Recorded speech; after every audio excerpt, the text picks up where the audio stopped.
Hi everyone, this is Pius. You can call me Pius Midika, aka Msaidizi. And for those of you that don't know me, I work in New York City as a senior investment banking analyst. But I was born and raised here in Kenya, in a very small village inaitwa Kaelo in Meru. And today I'm here to talk about this amazing book that we just launched here at KICC. And The Boy Who Believed is really basically my story, kutoka nikiwa a 7-year-old boy who raised himself, with some dreams that seemed very wild and some of them seemed impossible to achieve. But today looks back, sitting from my one-bedroom apartment in New York City, telling my story and trying to show people that nothing is impossible, because if a 7-year-old boy who is struggling to find a way to carve his own path to success can make it, then this book is proof that nobody is cut not to make it. So it's a very inspirational book. You can find it on Amazon. Yeah, we have it here in Kenya, distributed countrywide by Nuria. And I really look forward to hearing your feedback about this amazing book. So I'm going to open it to my friends here for any questions. Okay, hi, Chris. I really love to know what really inspired you to write this book, and possibly how long did it take you to come up with this book? Yeah, thank you, Ali. So I'll start with how long this book took. I think it took shorter than I expected. Ilinichukua just 2 years. And that is because I took a break from work to pursue my master's. During that process, nikapata time mob ya kumalizia. The inspiration behind it is I'm a very ardent champion for mentorship. Napenda sana kuonyesha wase nothing is impossible. And I looked at my story because mimi mse napenda kupeana talk sana. Every time we go give a talk, people are like, why don't you leave us something that we can look at every time that someone needs to be inspired. So this book is for anyone that has barriers to break, or someone that has dreams that seem impossible, because it's a book about breaking the barriers of impossibilities. Yeah. Many people will really be interested to just know one thing. Looking at the life that you lived in America, of course, it's not the same as the life that most of us live here in Kenya. The opportunities are somehow different. Yeah. Does the book also talk about such stuff? Because basically, the life that that America gave you, maybe it cannot give someone who's here in Kenya. Yeah, that's a good question again. Technically, this book actually, if you read the first chapter, it starts in New York, very bright morning in my apartment in Manhattan, and then it takes you back to a very small village in Kenya called Kaelo.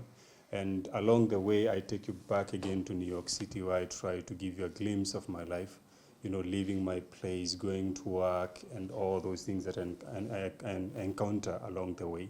We have also a chapter called The American Dream. Again, I try to highlight a few things about the American life.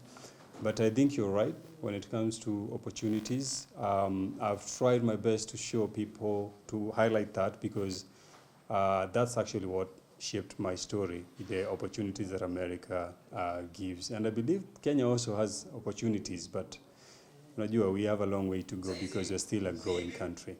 Yes. Yeah. Okay, and basically, this is not the first book that you've written, yeah? Yeah. Tell us about the other one.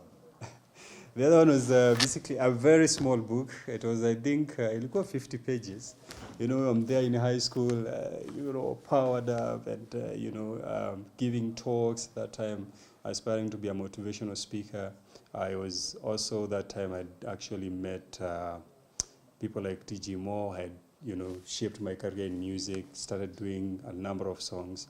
So I felt like, I've achieved something. And that book was kind of a story trying to show people, again, the same story, but, a little bit that, kijana ametoka hapa, so far kwa hapa, and these are the things that he has achieved. And it was really meant for students, mostly between Form 1 and Form 4. So we don't have that book anymore. Ilikuwa tu zile vitabu za moment pia kugenerate cash, because ilikuwa kitabu ya 150 bob. So we're trying to make, to make ends meet, and I was like, let me take advantage of that and write a book. Looking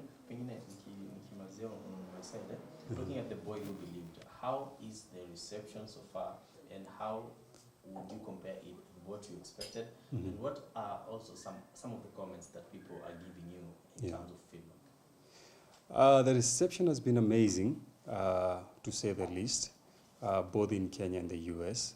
Actually, Kenya, US, Canada, and UK. I think so far those are the only countries I can trace my sales. In Kenya, when I was writing this book, honestly, I didn't have a lot of expectations because, some people know my story, and I was like, this is home. So my main target was the US and Canada, because those are the countries closer to where I am. But I'm surprised because sales here have been almost surpassing what we have in the US. So my people at home, wale watu wanasemanga sijui nabii ana sifa kwao, I think this book has proven them wrong, because people here have been so receptive. And a good example is the launch that some of you witnessed. When we were putting up this launch, we didn't have many expectations. Since tulikuwa tunaweka tu launch and then, call a few people, friends and all that. And then all of a sudden it becomes a big event, having, people like PLO, Ezekiel, and all those amazing chief guests we had. So I think we have been surprised. And I can't say my thanks enough to my amazing, amazing people here in Kenya, and express how much I really appreciate and love them. Okay, my question is, during your launch, we saw people like Isaiah, DJ Moore, tour coming through for your launch. I mean, what has they played, what role have they played in your life and in the book as well? Thank you. So Mo and I, we have a history. So tumetoka mbali, and actually he's mentioned in the book. I think in one of the chapters, hapo mwanzo, our story is briefly highlighted there. And they showed up not really because they're in the book, but because we have come from far. And they came to, support and show me that we are together. And actually, for some of you that saw, Saizate was one of the pastors that, was praying. Actually, she was the one doing the opening prayer. So basically, they were not there as celebrities, I can say, but as friends that were coming to, support a brother. So for those of you that have already read or will read the book, you will see my story with DJ Moore and how we met, and the lessons that I learned, even comparing his, the way he approached me as a boy with nothing, because honestly, I had nothing. I was in high school, Form 3, with dreams of being the next Bahati, Willie Paul, and this guy we meet, I share with him, he gives me his number, I call the next day, and he answers. And that's how the relationship started. PLO, I met PLO recently. I didn't know him, sikuwa namjua.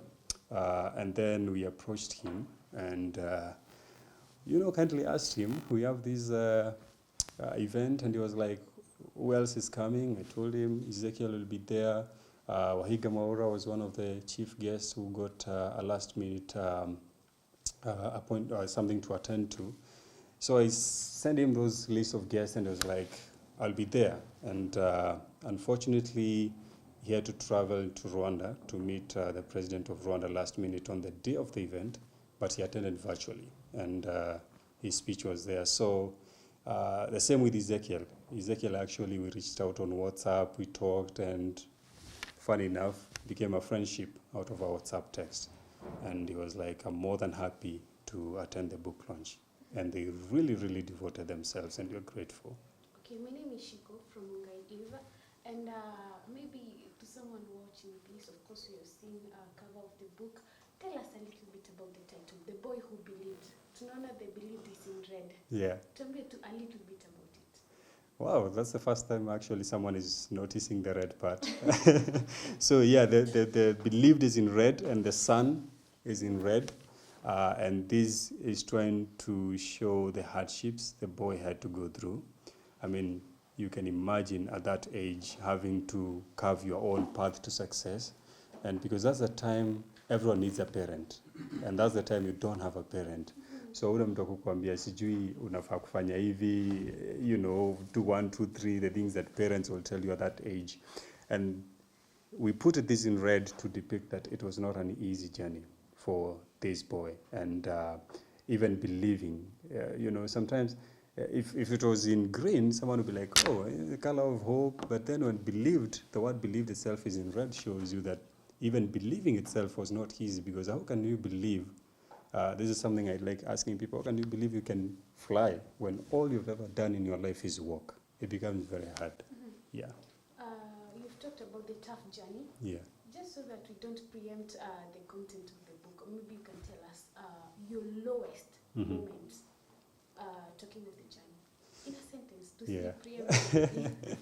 My lowest moment was after high school, when I had to pack everything and leave, come in Nairobi, trying to find a way to make a life in music, and then having to quit after living in a hostel in Thika for some time, and then having to quit and go back to the village. And I felt like that was the end. I mean, I was done.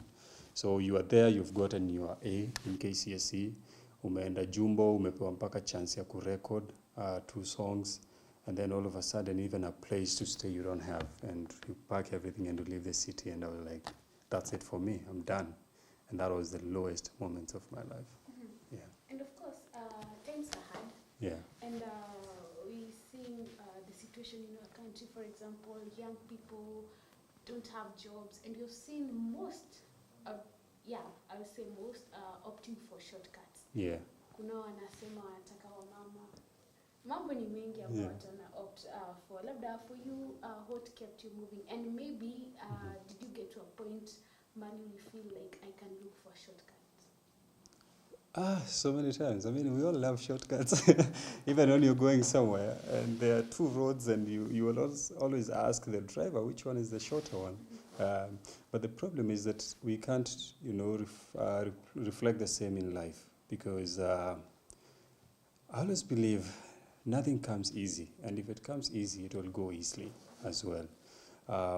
And I honestly don't blame them, because, I mean, all of us have seen the kind of role models we have in the society. We have turned to glorifying the things that we never thought we can glorify as a society. And I think people are watching, even these other young people, and that's why some of us have to come up and tell our stories.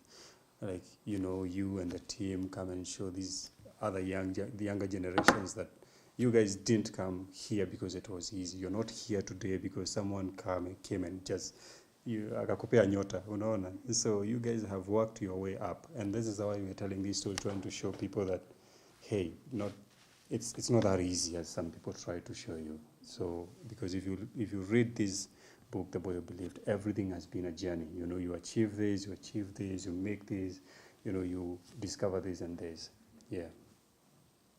Oh, okay. And I've heard you talk about role models, yeah? Yeah. For example, back here at home, you're a role model to most of us and most of the students that you've been talking to, or the people. Mm-hmm. So I will have a question regarding New York. You say that the first page, I've actually gone through your book, and the first page is in New York City, yeah? Yeah. So I believe that in New York we have different, what should I call them? Writers. Yeah. We have Gabriel Union, we have different books that are coming up. May I know who among those might have influenced you most, or who is your role model, who influences you in that sector?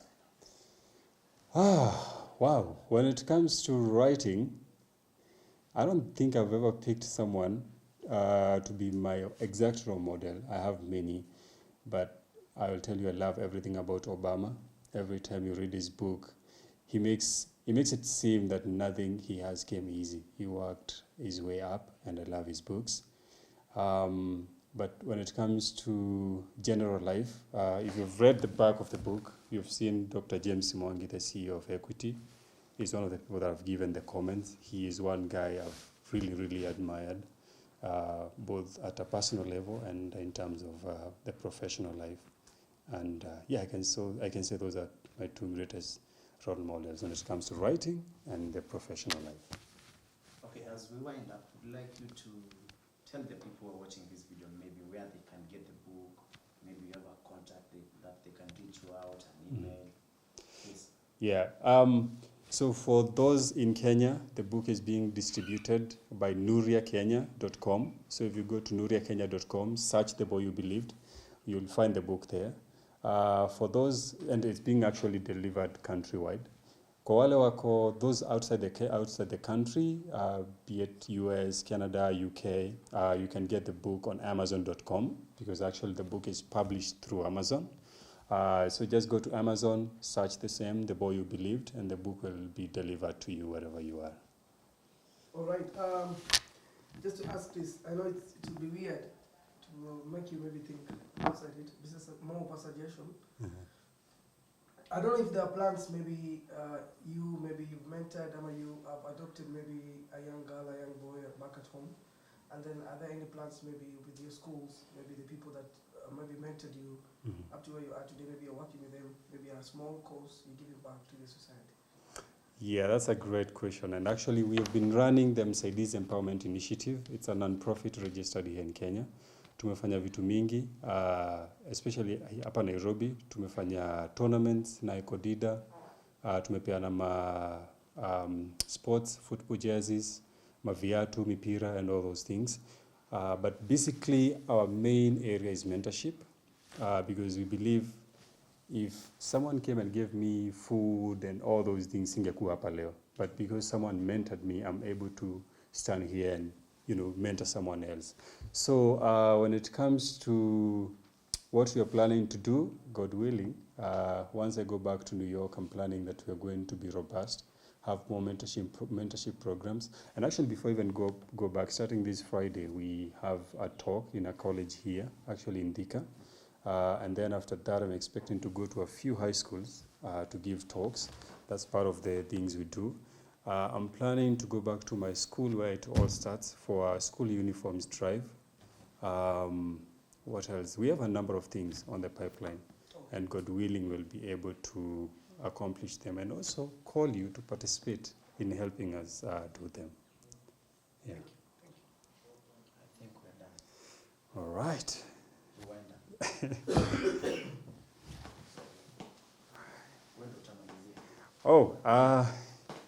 So I just wanted to say thank you again for everyone that showed up for our book launch at KICC, and even those that didn't show up and still bought the books, and many of you that are going to buy these books. Please give your reviews, give your feedback, and also thank this amazing team for coming to share the story of The Boy You Believed. Tukipatana Nairobi, just say hi. Tunaweza pata, mimi ndio niko na tiketi yako ya kwenda New York. Thank you so much.